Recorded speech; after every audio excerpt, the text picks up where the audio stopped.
As a kid, after school, like instead of watching like kids shows, I would always watch Food Network. I always loved food and loved cooking. And most of what I cook is Mexican food, so I think that's how I stay connected to like my Mexican culture. I was born in Texas, but my parents are from Nuevo León. But when I was born, my dad and mom, they moved full-time to Chicago.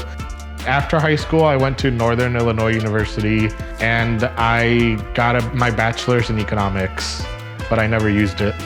So before I even graduated, my cousin, he was in the baseball minor leagues and he was close friends with someone who was already in the major leagues. He was a pitcher and he had always had a personal chef that would cook for him.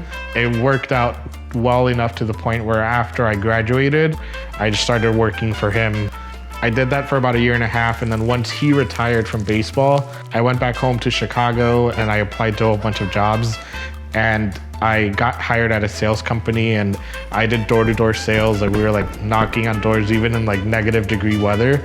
But then once I left my sales job, I was working at my family's construction company.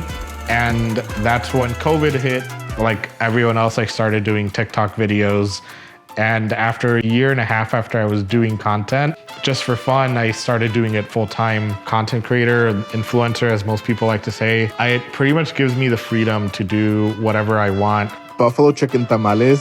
Mexican chicken parmesan. Let me show you how to turn conchas, Mexican sweetbread, into French toast. Let's make it. I love having the versatility to like using traditional Mexican recipes, but adding like an American twist to it. And then people are complaining, oh, well, that's not authentic, that's not traditional. But I think that's what's fun about cooking, where if you changed a couple things, it might end up way better than it was originally written.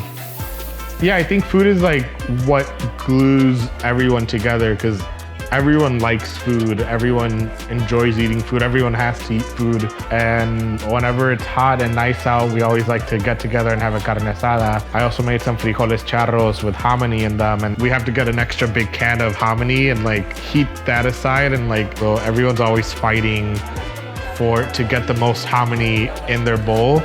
I cook for people to be able to like bond with them and hang out and everything.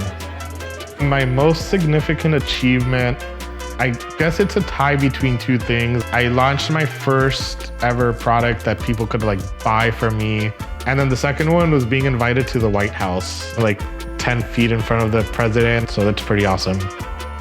I would always tell myself growing up that I wanted to work in the food world, whether it was like a magazine or like anything, even at a restaurant. I just wanted to work with food.